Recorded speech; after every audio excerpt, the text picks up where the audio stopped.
Well, good evening, ladies and gentlemen, and welcome to this inaugural lecture by Paul Dolan. And I shall say a little bit more about him and this lecture in a second. But before I do, some of you, although perhaps not all of you, since I think we may have slightly underestimated the numbers, have got a little questionnaire which should not be very, very difficult to answer.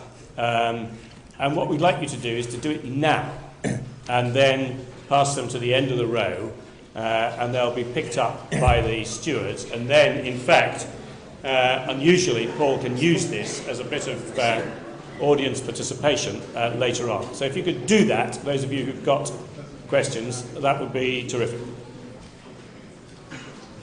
We have a rather loose tradition at the LSE of inaugural lectures, but I've been trying to revive it somewhat since it had fallen into abeyance in my early years here. And I think it is a very good practice that professors, particularly professors who are new to the school, as Paul is, should have an opportunity to explain to the school community and to others who care to come the type of work they're interested in, the direction of their research, and to do so, we hope, in a way that interests a non-specialist audience. So I'm sure that there are quite a lot of people here from social policy, but I'm sure there are plenty of people from other parts of the school as well. And it seems to me to be rather important that the whole school community has an idea of what people are working on. And Paul joined us last year. Immediately before he came here, he was at Imperial, but has been at other places, at York and elsewhere.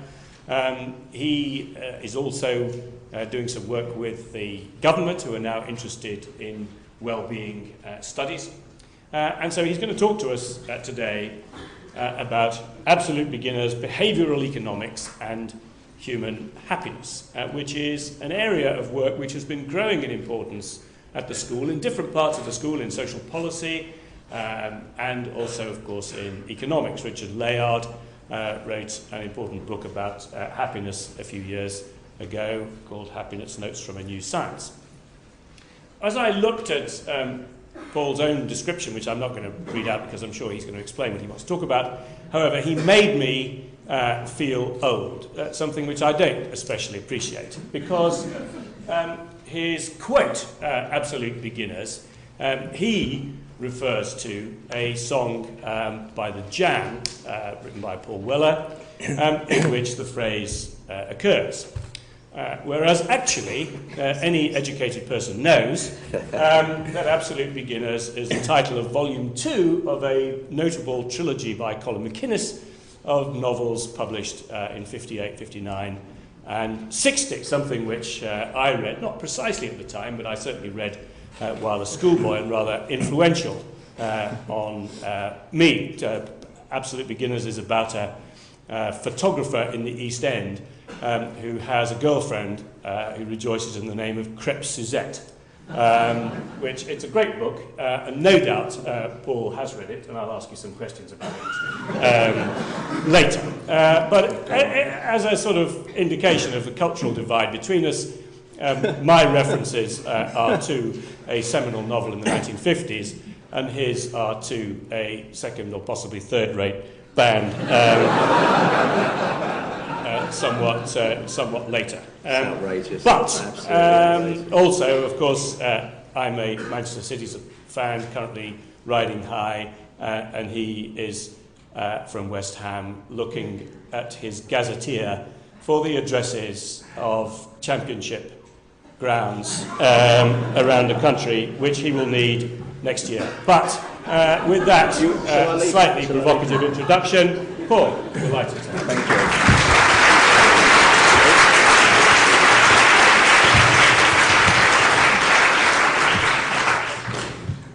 Yeah, I'd like to say thank you for that introduction. I'd like to, but I can't. Thank you, Howard. So, one of the things I'm going to spend the next 45 minutes talking about is how people miss forecast happiness. Boy, am I living proof of that. When Howard asked me to do this, I said yes. Like, That was a really sensible thing to do, looking at all the faces in the room. Thank you very much for coming, though, seriously. This is a great honour. And it is so nice to see so many of you here. I'm celebrating my 20th year as an academic, 10th as a prof, and this is my 3rd inaugural lecture, but this really does, and I actually say this from the heart, feel like home, and I'm certainly not doing any more. So I'm going to try and do, well, what am I going to try and do? I'm going to try and relate 2 major areas of interest. In fact, what I've spent almost all of my work time, anyway, at least, doing for the last 3 years since I did my inaugural at Imperial, working on. And that is trying to understand individual behaviour and measure human happiness. And I'm going to try in this talk. This talk was a motivation to try and join those 2 areas of interest up in some meaningful way. And in so doing, I've gone for lots of depth and no breadth. Lots of breadth and no depth. Other way around, Andrew. So I'm not going to go into anything in any detail. I'm just going to try and give you a whistle-stop tour for everything, because I had a sense of the audience that I might get, and it's quite a wide-ranging audience. So I'm going to try and say something that might interest everybody without going into any detail on any of it. Indeed, the theme of my inaugurals has been songs by The Jam, who I encourage everyone to listen to, not to be confused with Paul Weller, the solo artist, who's hopeless.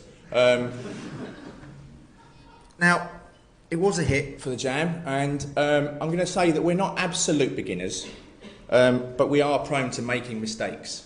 And we're prone to making mistakes about our happiness and about our well-being, both as individuals and as policymakers. And here's my conclusion. In fact, I could probably just finish now. It's all about attention.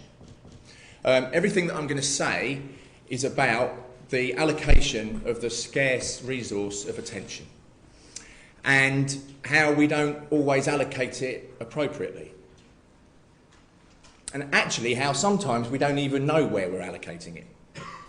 So I'm going to talk about what I'm going to term voluntary attention and involuntary attention, the things we attend to that we're not consciously aware of attending to.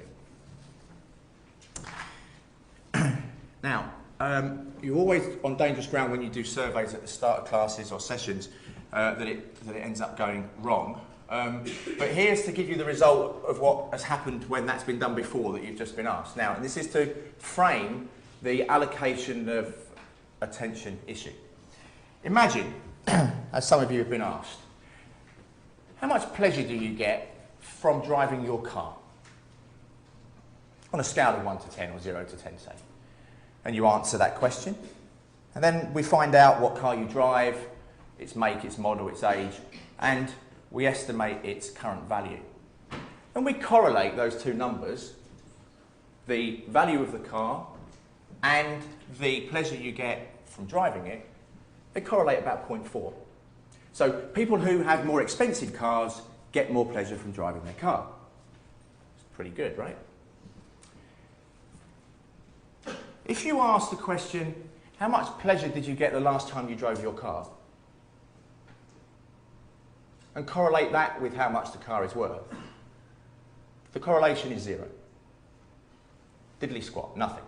There is no correlation between the pleasure you got the last time you drove your car and the value of your car. Why? Because of attention. When you are asked the question, how much pleasure do you get from driving your car, you are answering the question of how much pleasure you get from driving your car whilst you are thinking about the pleasure you get from driving your car. And if you were thinking about your car whilst you were driving it, having a more expensive car would probably give you more pleasure. The fact is, the experience of your drive is most often not attending to the car that you're driving. It's attending to the idiot in front of you, it's arguing with your kids or husband or wife, it's late for meetings, thinking about all sorts of other things that have nothing to do with the car that you drive. Most of our questions that we ask for policy purposes are of the how much pleasure do you get from your car kind. How much does something matter to you when you think about how much it matters? If you think of the way that we do economic appraisal for the Treasury Green Book, or for trying to value health states, which is a area of long-standing interest of mine, not just 3 years, 20 years. We asked people, imagine you've got some problems walking about. Tell me how many years of life you would be willing to trade off not to have those problems. And people will say, on average, about 15% of their life expectancy. And these numbers will be used by the National Institute for Health and Clinical Excellence to inform allocation decisions. And I'm going to argue that that's just plain wrong. Well, it's kind of plain wrong. It's not wrong in the sense that some problems walking about would be a big problem if you spent all of your time thinking about some problems walking about. But actually, some problems walking about aren't a problem most of the time because your attention, just like with the car example, is not constantly drawn to the fact that you have some problems walking about. If it was, it would be bad. But it isn't. The experience of your life is drawn to X factor. It doesn't really matter whether you've got problems walking about or not when you're watching X Factor. Well, it might if you want to get up and hit the screen or something, I suppose. But that's a different question. The issue is that the things that we attend to in our forecasts of our happiness, our well-being, are not the things that we attend to in the experience of our lives. And that can lead us to systematically misrepresent the impact of different conditions, of different health states, of different events on our well-being. It can lead us to misallocate scarce healthcare resources in the case of some problems walking about. Because when you ask people, how many years of life would you be willing to trade off to reduce having anxiety, depression, you get about the same 15% trade-off. As if the experience of these two states is equally bad. It ain't. The experience of anxiety, depression is worse because it's a constant attention-seeking condition in the way that some problems walking about is not. And that's a problem. So, back to the beginning. That's my conclusion. Let's start again. Mr. Spock. Standard economic theory would have us believe that we weigh up the costs and benefits of our actions, which is including whether to weigh up the costs and benefits of our actions. We respond to incentives and we respond to information. When we change energy suppliers, just to give an example, we change energy supplier in ways that will reduce our energy bills, insofar as that's what we care about.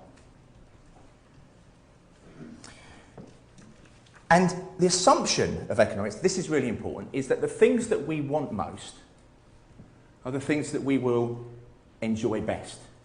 That's an assumption that our imaginations are good forecasts of the impact of future events. So that we can ask people, when we're doing economic appraisal, as per the Treasury Green Book, how much would you be willing to pay to avoid this health state, or have this clean air, or have this park, or to reduce crime? And those numbers, the answers that people give to those questions, are meaningful representations of the expected impact of those events. Now, behavioural economics, which is the sort of slide on the right there with the whirring bit of the cognition, incorporates the lessons of psychology into the laws of economics, as most famously represented, I think, by the Nobel Prize that Danny Kahneman won in 2002 for exactly that. Can explain why our energy choices, in that example, I obviously didn't just choose that randomly. If you look at the decisions of people when they change energy supplier, in a recent study we were just talking about recently, you could have actually made a better choice by choosing randomly. The choice of supplier in a third of the cases made people better off, in a third of the cases made people worse off, and in about another third of the cases didn't have any effect at all. Now that's in a relatively simple decision where people are thinking mostly about how much their energy bills are going to be. They're not actually weighing up a whole range of attributes in order to make that decision. Now the lessons from the incorporation of the psychological insights into economics are feeding into policy. They're feeding into our own academic research. We're doing studies, for example, which are incentivising people to behave in certain ways in health that incorporate some of these psychological insights. For example, again, loss aversion. We know that if you lost £10, that would feel quite painful. And if you found £10, that would feel quite pleasurable. But the pain of losing £10 would loom about twice as large as the pleasure of gaining £10 would. Such that actually, if you lost £10 and then found it again, you might be worse off. Or if you found £10 and then lost it again, you might be worse off, psychologically, if not economically. It has influenced the way in which we think about valuing non-market goods, for example, for informing policy decisions. So we would ask people a willingness to pay question, rather than a willingness to accept compensation for not having the good, because people are loss averse. But we can't get rid of the focusing effect. We can't get rid of this attentional phenomenon. This is a slide that until very recently made me very, very happy. As Howard alluded to, I'm a not so happy Hammer, and seeing an ex-Hammer, Frank Lampard, in misery after Chelsea had lost the Champions League final to Man United was a great joy to me. But the guy with his back to us is Aversion Grant, who's now West Ham manager, and so he's inflicting misery on West Ham, which of course is not that good. But the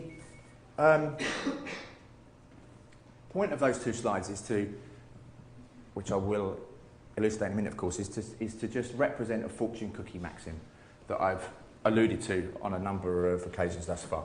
Nothing in life is as important as you think it is whilst you're thinking about it. Nothing in life is as important as you think it is whilst you're thinking about it. When you are forecasting how you're going to feel when your team loses the Champions League final, you are imagining attending to that loss all of the time, and therefore it looms large, and therefore you think you're going to be miserable. Unfortunately, and this is a shame as a West Ham fan, Chelsea fans actually weren't that miserable much after their team lost the Champions League final. Perhaps a more policy relevant example. If you ask people their preferences, as per the Green Book might say we should do this, what would you be willing to pay to avoid wind farms being built in your backyard? We know that people favour wind energy, but we also know that they don't want them built in their backyard. They imagine the noise of the wind farms and the aesthetic disbeauty of them being attention-seeking phenomena. And therefore they are willing to pay to avoid having a wind farm built in their backyard. But what if we actually go and ask them about happiness before and after the wind farm? Well, we show there ain't any effect. And in fact, if anything, there's an increase in social cohesion. When we ask people about attributes about their local area, satisfaction with their local area, the sense of community. This is interesting because their forecast wouldn't imagine that. Because of loss aversion, our forecasts imagine all of the bad things that would come as a result of some policy change or some change in the state of the world. We're not very good at imagining the benefits that might come from that. So actually, in the experience, wind farms may be good for us, but in the imagination, they're bad.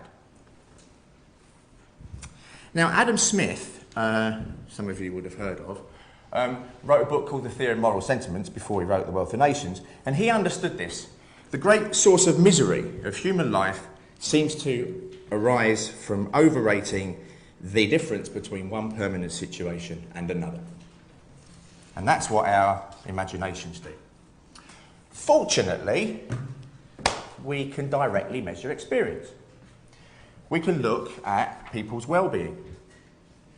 We can measure well-being, happiness, in a number of different ways. And I want to emphasise the richness of the notion of happiness. I'd like to reclaim that language, not just about a happy smiley face, but also about an evaluation that life is going well and a sense of meaning and purpose. I like the 42 there, of course, because many of you know that comes from the Hitchhiker's Guide to the Galaxy. It's also my age.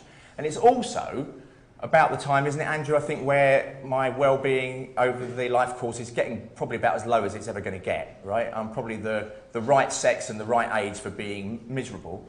And at least I can look forward, insofar as I will live to 70, to things, on the increase over time. But the important thing about these data is that they allow us to say what is important in people's lives when they're not thinking about how important they are. And I can't overstate how important that is. If we do regression analysis, and I apologise if I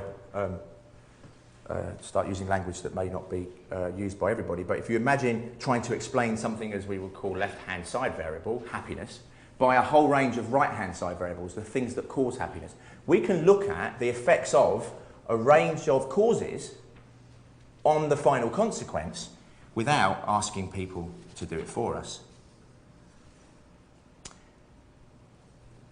The key findings from some of these happiness data are that you're happier if you're young and old, or old, not young and old, that's very hard to be, I guess, simultaneously.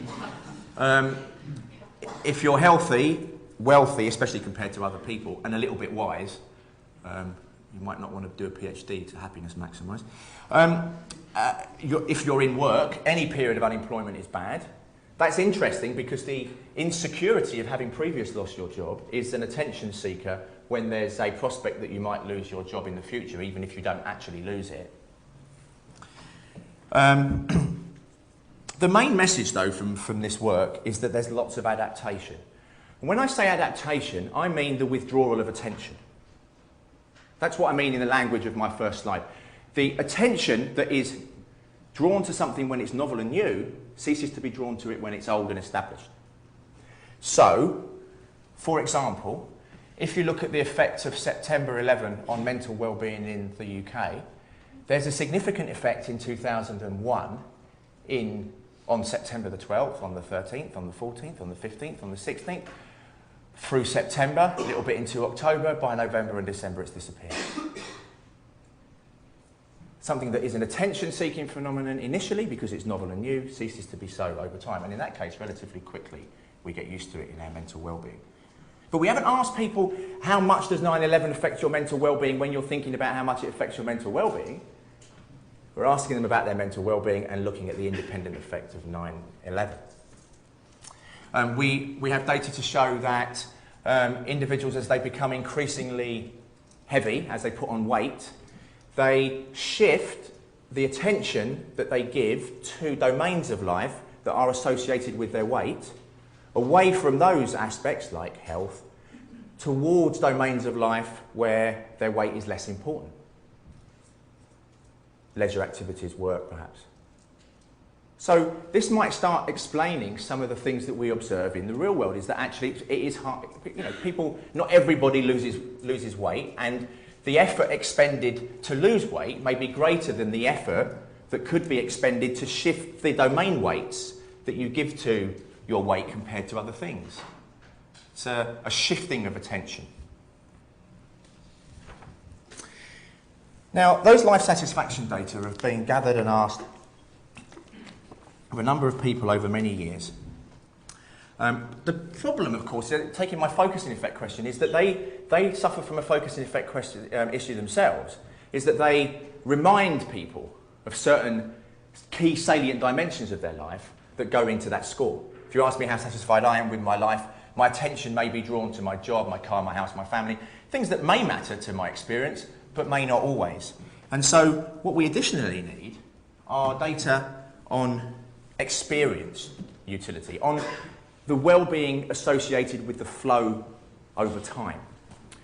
And there are now measures and methods for looking at exactly that. We asked people to imagine yesterday as a series of episodes in a film, to carve it up in that way, to then rate, well, to say what they're doing, who they're with, and how they felt during those activities. In some of our own recent work, we've extended this notion of pleasure into reward. So not only how much fun are you having, but how much meaning is this activity bringing? So much of our research is driven by our own personal interest, and as someone who recently became a father of one and then father of two, I thought, well, kids must show up somewhere, right? They're not showing up in any of the happiness data to date, right, Andrew? I don't think we find any effect, and if anything, they show up as negative. Finally, on the rewardingness dimension, where are we? Where are kids? Kids are somewhere. Time with children, there we go. Time with children. These are Z scores, so it's not absolute values. These are German data, so read into that what you will. Or what you won't, you'll read into it anyway. These are relatively rewarding and relatively pleasurable, relatively rewarding activities. Time with children, Z scores around the middle of the pleasure scale, but relatively rewarding. So finally, changing my kids' nappies have meaning if they don't have any joy. Notice volunteering is off the reward scale. It's at the top of the reward scale. And you can notice a number of other things there. That going to work is not very pleasurable. Of course, I find it incredibly pleasurable, Howard. But it is rewarding, although I have to say not as pleasurable as watching X Factor.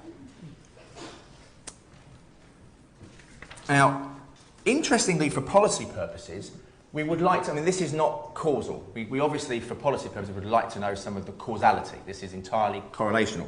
But it's to give you some indication of how these different activities may show up in our well-being. But of course, as you'd expect any academic to say, is that we need more research. We need more research, well, money actually would be good, relating behaviour to happiness. And in fact, some of the best behaviour change policies may be ones that improve well-being. So that there's a feedback, direct feedback between behaviour and happiness. We've recently been doing some work where we have been looking at the intrusive thoughts, the pop-ups as I would term them, that people have about their health, their finances. And some of these pop-ups are very good explainers of people's preferences. So the things that you think about are the things that drive your behaviour. Well, really, there's no one, that doesn't come as any great shock. William James, I have a quote from him here, is, "My experience is what I agree to attend to."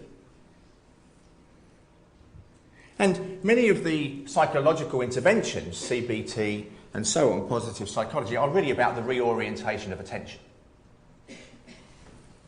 Now, that's all very good, and that would be a wonderful place at which to stop if it wasn't for this. How are we doing? If it wasn't for the fact that, this is my neuroscientific evidence, by the way, this is a brain scan,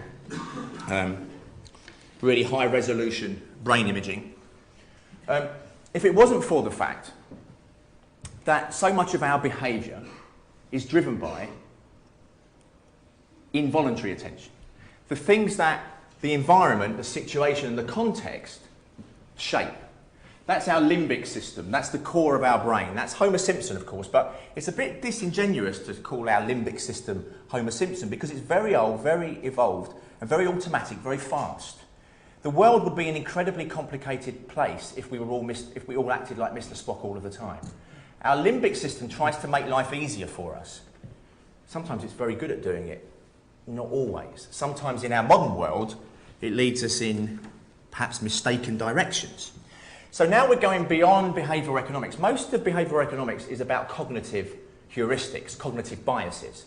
We're now moving into a territory where behavioural science has been moving for the last, well, I don't know, 10 years or more, into a dual processing model of individual behaviour, a model of behaviour that's shaped not just by cognition, but by context. And so in my language, I'm talking about cognitive heuristics and biases as voluntary attention, and the influence of context, environment and situation as involuntary attention. Now that may all seem rather abstract, so let's put some flesh onto that.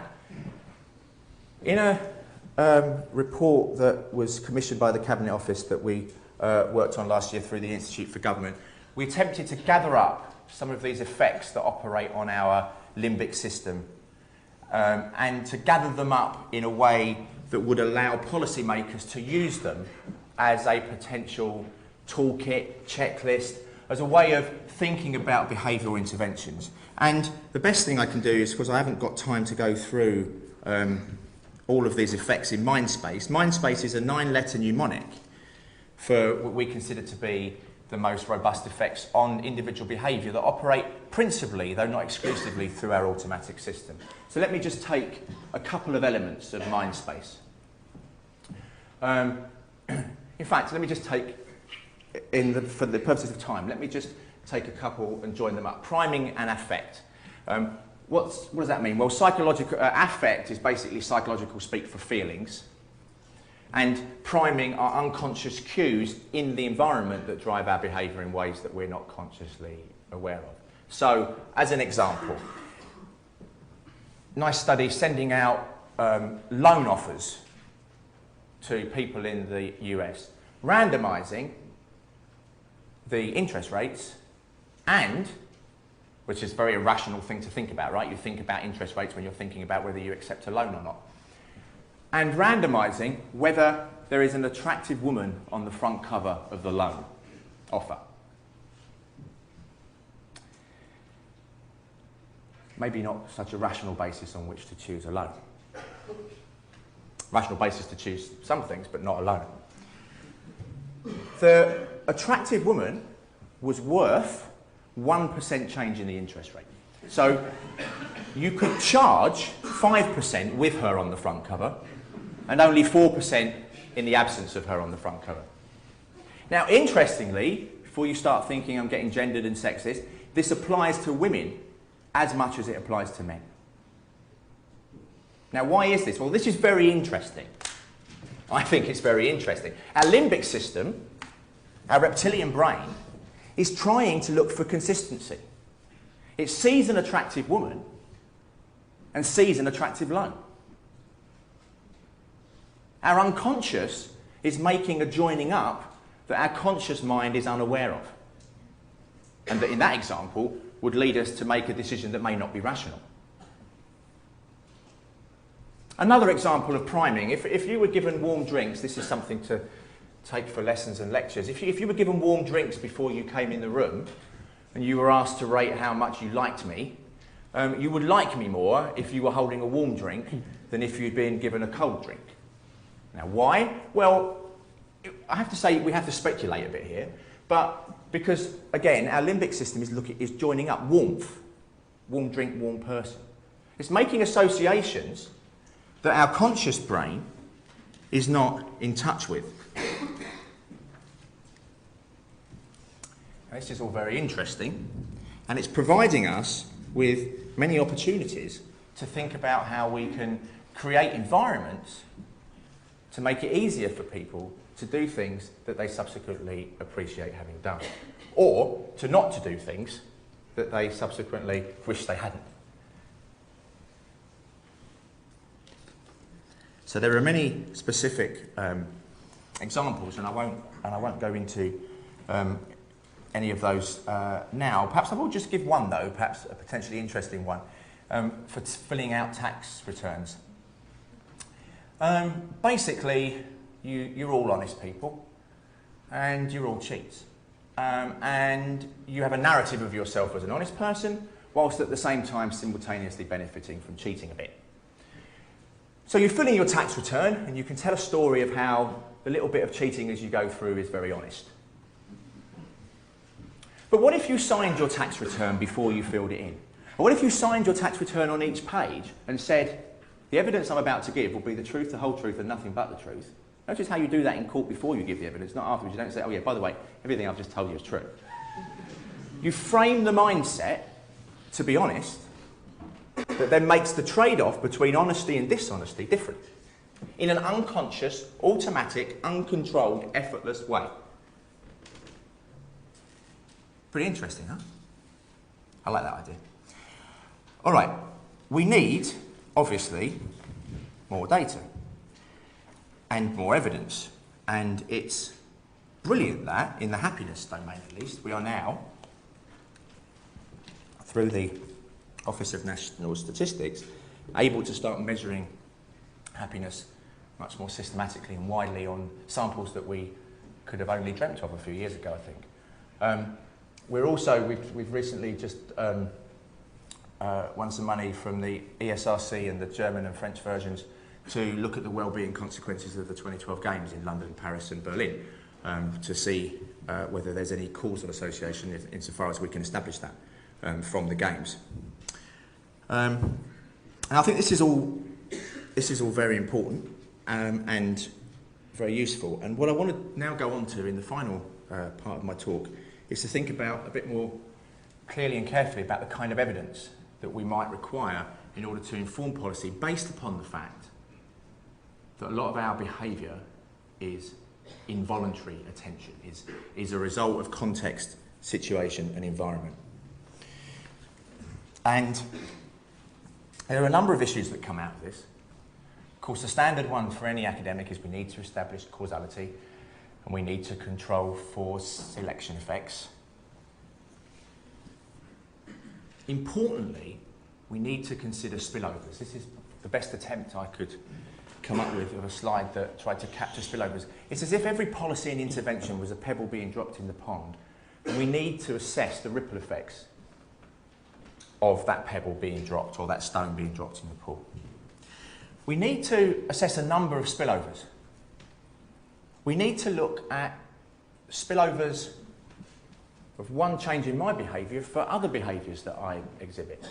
So an intervention might encourage me to cycle to work. And we might evaluate that as having had an effect, that more people cycle to work pre-intervention than was the post-intervention than was the case pre-intervention. Yeah, but what if all those people who cycle to work now feel like they've earned the good boy tokens or girl tokens to take long-haul flights? So the compensating behaviours are such that actually, if you're looking at environmental damage, CO2 or whatever, that actually the intervention may potentially have made things worse rather than better. That's an empirical question. It could actually crowd in good behaviour. It could make me think, you know, cycling to work is cool. I like that. I like being an environmentally friendly person. I'm going to recycle more and take less long-haul flights. It could crowd in the behaviours. Empirically, at the moment, we have very little data on these things. We have very little data on whether I compensate in health behaviours. Climb a flight of stairs and eat a Big Mac. Or whether I engage in charitable donation, crowding in or crowding out. Give more money through the ATM, potentially crowds in good behaviour or pro-social behaviour elsewhere, potentially crowds it out. It's an empirical question, and our empirical research methods should, so far as it's possible, capture those spillover effects. We need to also capture the spillover effects on the determinants of happiness. Now, for the use of happiness data in economic appraisal for policy purposes, we would ideally like to monetise the impacts. So I could say how much, in monetary terms, a change in my health status compared to crime rates, compared to the park in my environment, is worth. Now, in order to do that, we need to accurately attribute the effects, first of those things on well-being, but also of income, since we want to try and express these in monetary values. So we need methods, which we're working on, which we're trying to develop in a more robust way, of accurately capturing these spillover effects, so that when I get more money, it makes me more likely to get married, which improves my well-being. So we need to, for example, we need to capture all of these direct and indirect effects as we sprinkle income around. Now, of course, we need more evidence, but we don't need any kind of evidence. We need good evidence. Let me say what bad evidence is before I tell you what good evidence is. Bad evidence comes from asking people what they think will drive their behaviour. Not because they're liars, but because they don't know. Because so much of our behaviour is driven by unconscious, automatic and environmental triggers. As soon as you tap the conscious mind, you've removed what drives a large part of our behaviour.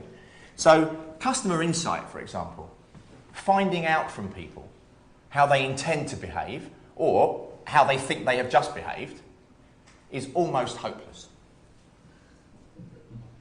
Say I said almost, because you can always find a study that would show that it's wrong to say it's hopeless. It's almost hopeless. I'll give an example of that. In the marketing, if you ask people, do you want unlimited or limited downloads? Well, it's kind of like a bit of a stupid question, right?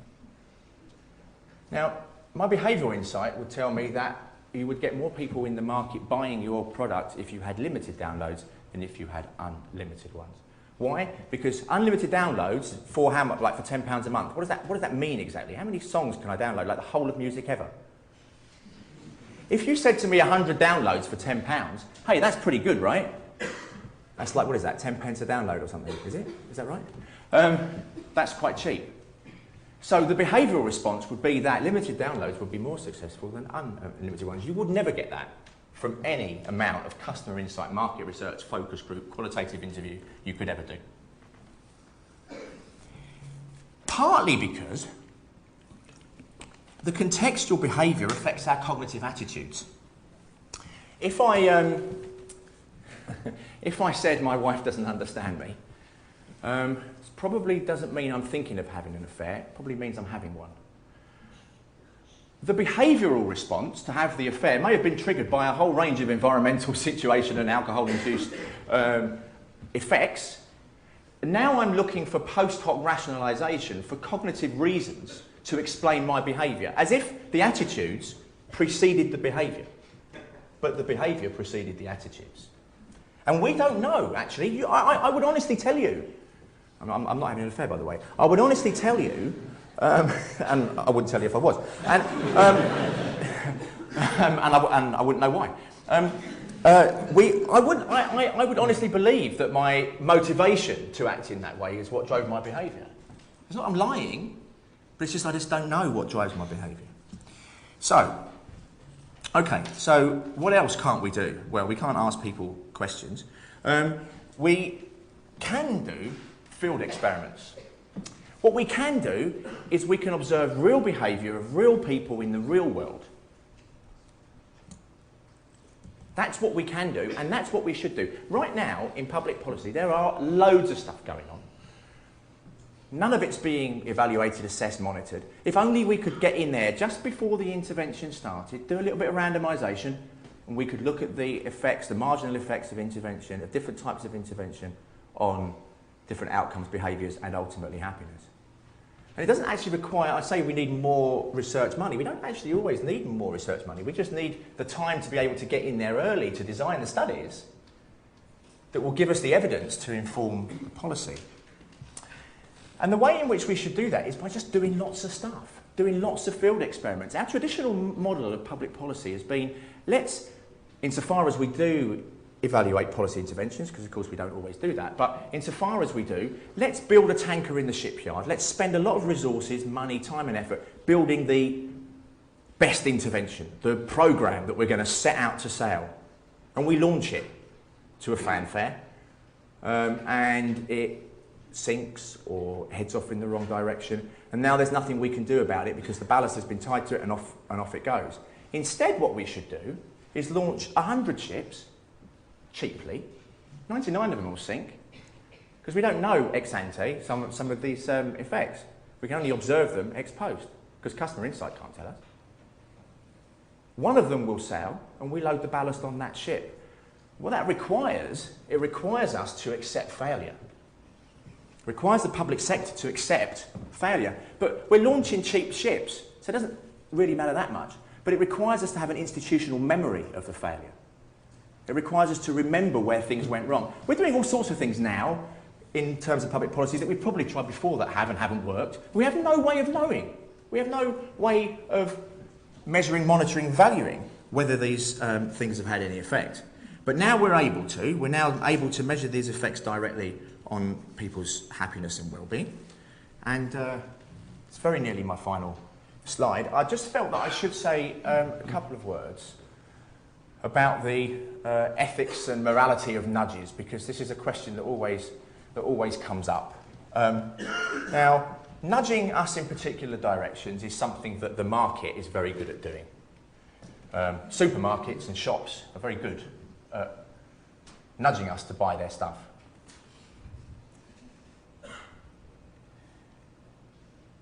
The nudges of policymakers could be assessed according to the impact on our desires, on our preferences, on our immediate rewards.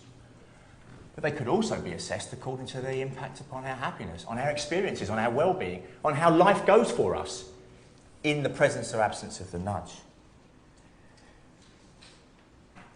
So this is not, for me, a paternalistic agenda. It's an agenda that drives the policy decisions on the basis of the things that show up in people's happiness and well-being as they report it. And so the key question for policy is where this scarce resource of attention should and should not be directed. And we need a public debate and public permissions in order to think about how we can create choice architecture, to use the language of Thaler and Sunstein, in ways that give us the best shot of making ourselves and other people happier. And on that note, I've said to this point, everything is all about me, and I don't work with anybody, and it's all my great ideas. Well, all the papers that I read, these are explicitly the papers that I've referred to during the course of this talk. There are other working papers that are in progress with a range of colleagues. I have mentioned nobody because if I mention some people, then I have to mention others, and so I'm taking all the plaudits myself. You know who you are. You're all fantastic people to work with. I should have to, and I say this sincerely, that you bring me a great deal of pleasure and meaning. But I will just thank Danny Kahneman, because he's been the intellectual inspiration on the way that I think about these issues. And I'd like to thank Dominic King and Rob Metcalf, whose names are also in bold there, for helping me plan this talk, and especially for Dom for paying for the slides, actually, from downloading them in a way that wasn't violating copyright. And so, finally, I'd like to thank you all for coming and listening to me speak this evening. Thank you.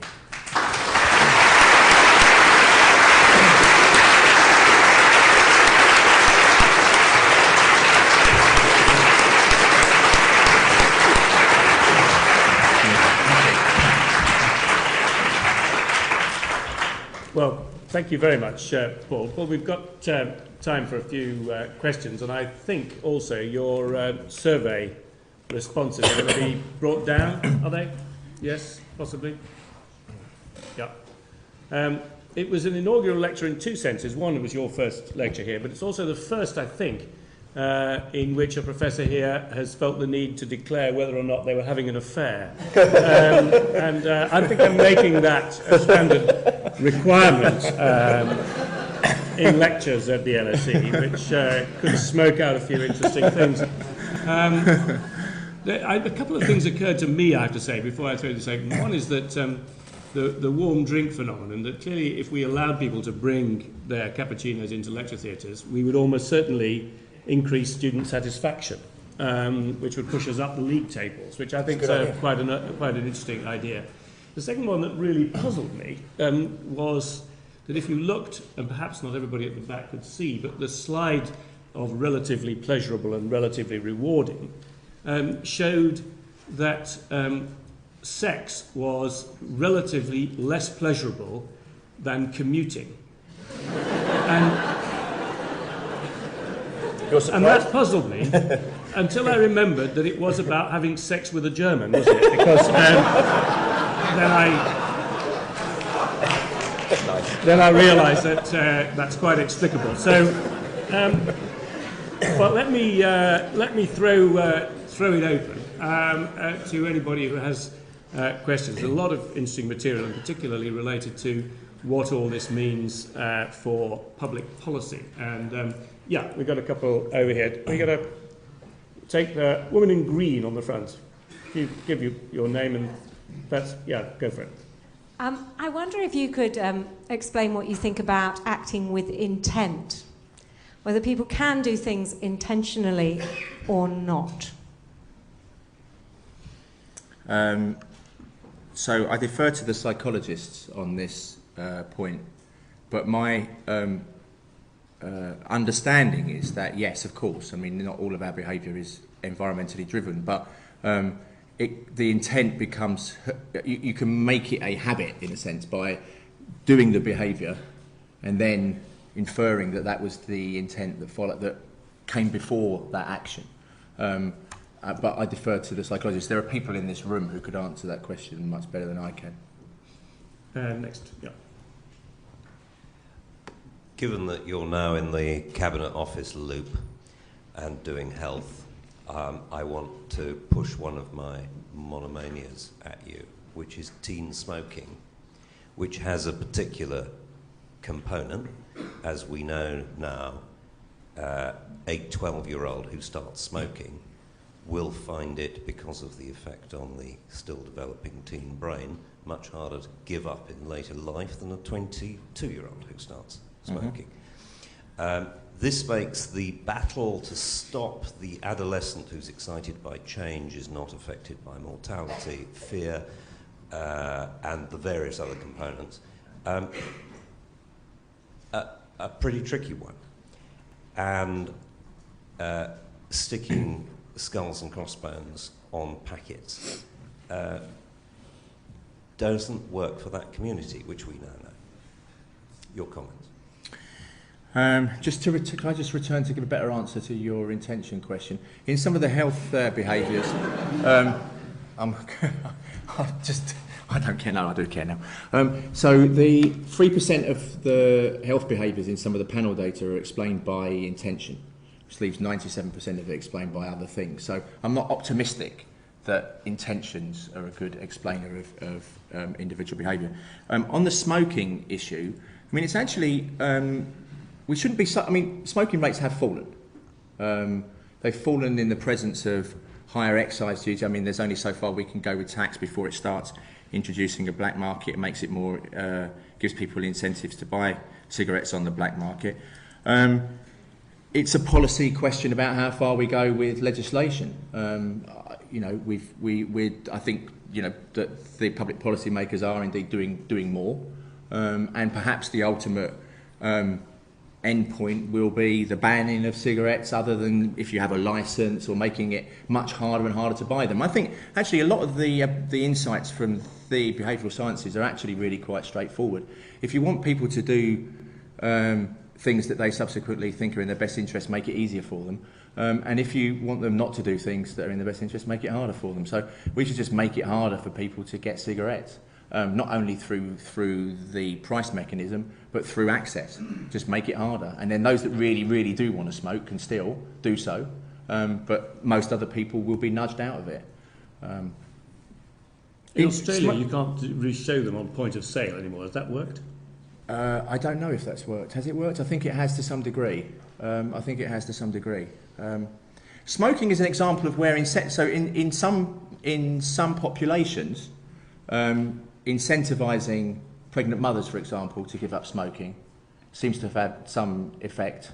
So there are policy interventions that could get people who have otherwise, started in a pretty entrenched actions, behaviours, whatever, to sort of change the way they behave by the use of incentives, paying them to stop. Down here, second row, thanks.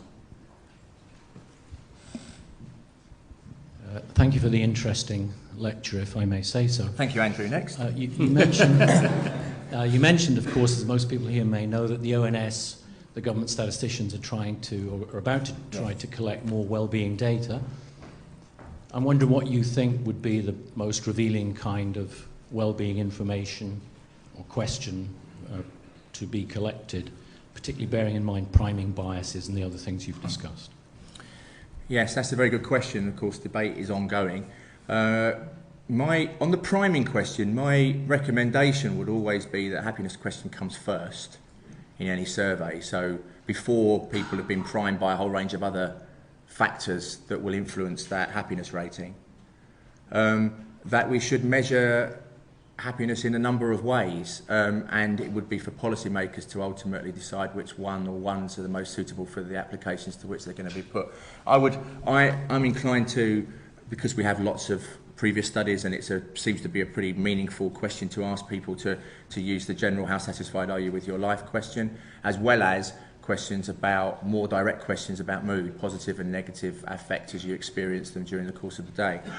And some of the interesting policy questions may come when those measures come apart.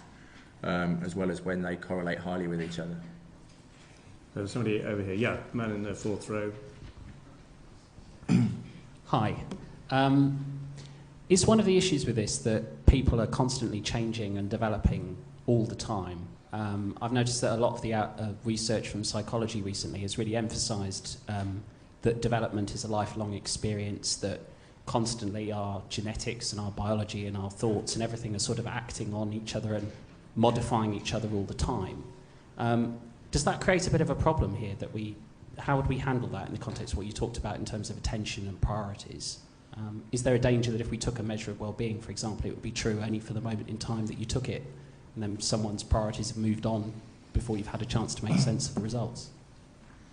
Yeah, I mean, one of the interesting research questions is whether whether happiness and well-being and other measures of outcome in previous periods drive future well-being and other things that policymakers care about.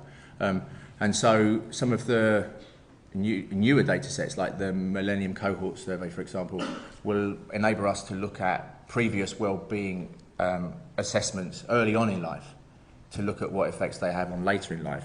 But, I mean, well-being is ultimately experienced in this moment. You ask me how happy I am how happy I am now. I mean, I can give you some imagination of how happy I expect to be, or I can try to recall how happy I was.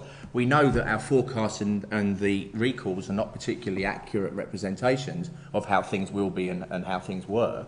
So direct assessment of individuals' well-being over time for that individual is still the best way, I would say, is still the best way to accurately capture an individual's well-being, by asking them lots and lots of times over, I mean, you in the end bore them, but, you know, as often as you could, to find out how happy they are. One of the good things about the ONS data is it will be quarterly.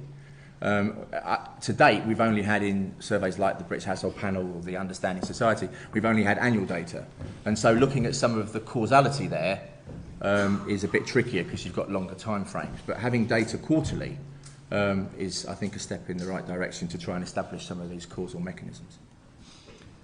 Thanks. Yeah, so woman next door, your hands went up simultaneously, so... I'm interested if you think there can actually be a negative impact of focus or attention. And actually, I think it was Mill who said something about the fact if you ask yourself if you're happy, you cease to be so.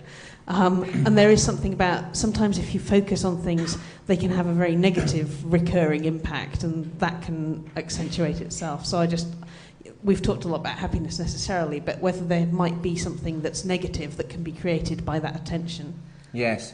So I have this slide that's like my life coach slide, which is of all the things you should and shouldn't do about happiness. And it's, you know, think about this, think about that, think about this, and then finally don't think about these things too much. Which, that's it. I mean, it's a tricky balance. I mean, you don't want to... So that's why we're interested in assessing... one of the things I think is a really interesting way of developing some of the happiness and well-being measures is to measure intrusive thoughts and pop-ups and the extent to which people are thinking about things routinely. Because actually, by and large, if you're thinking about anything a lot, chances are it is having a negative effect.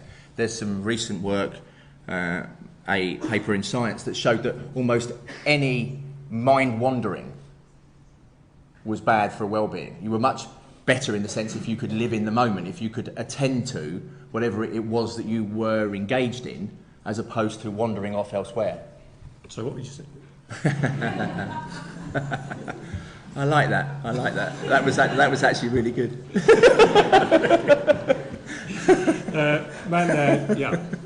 Thanks. It was too quick for me. Thanks. You talked about loss aversion, yeah, and about how if you lose £10 and then gain it, you'd actually be below zero. Yeah. I wonder if you think you could nudge someone so that the other way would happen, so that you were less loss aversion, more. Yeah, some of these things you might be able to. I mean, the loss aversion is so hardwired. I mean, it shows up in functional magnetic resonance imaging studies. It's a pretty pervasive. It's a hardwired response to losses compared to gains. It'd be very hard to nudge people out of that. What I would be inclined to do is see a lot of economics, especially, but psychology to some degree, has thought of these things as heuristics and biases and errors and mistakes, and aren't people crazy, and if only we could knock them out of their silliness, they'd be more sensible.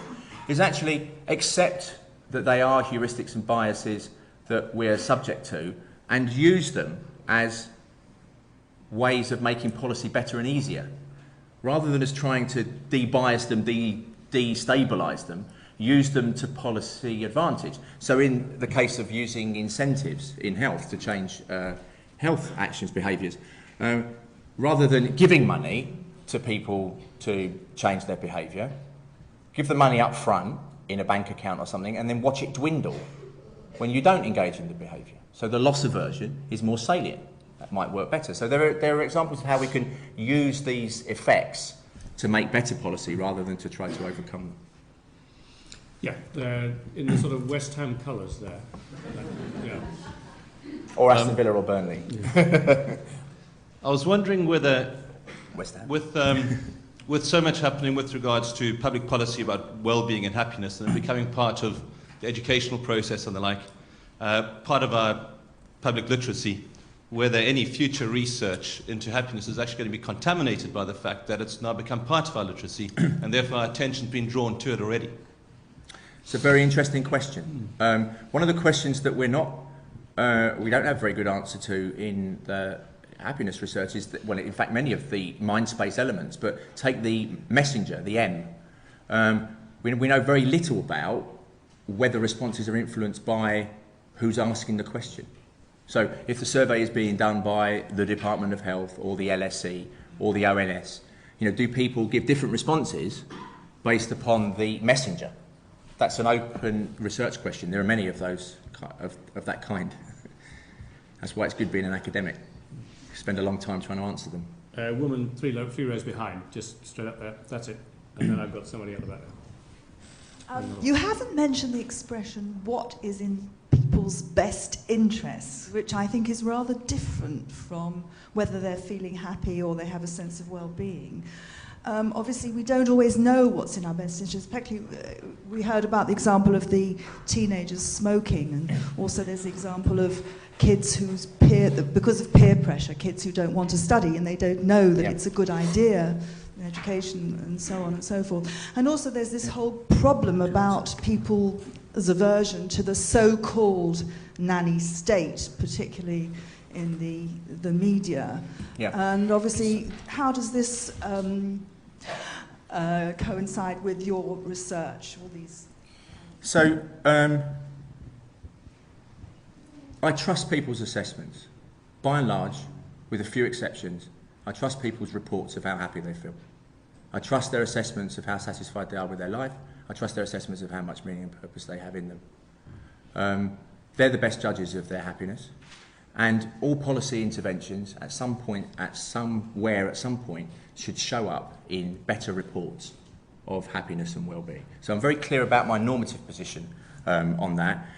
On the smoking example, it's very interesting. I mean, one of the maybe the best policy examples of using happiness evidence is in the States, that shows that smokers are happier when smoking taxes go up.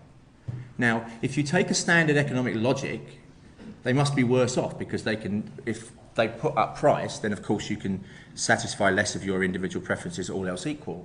But smokers may actually prefer to be disincentivised out of their smoking. I think that's a very good example, insofar as that evidence is robust, of where happiness data could usefully be used to inform policy decisions. Because it shows up in people's reports. And as I say, by and large, I trust people to know how happy they are. I trust them to know much better than I trust other people to know what's in their best interests. Yes, so a man in the white shirt, and then I'll come down to you. Just up there, white shirt. Hi, my question is similar to the one prior to last. If our subconscious is what really makes us happy, then if we find out about it, then if we deliberately then try to do the things to make us happy, won't it no longer work? We have ways to make you happy. So, no. Well, that's a very interesting question. I don't have the answer to that question. I mean, I think there is, something important in just feeding back information to people, just as a kind of feedback mechanism.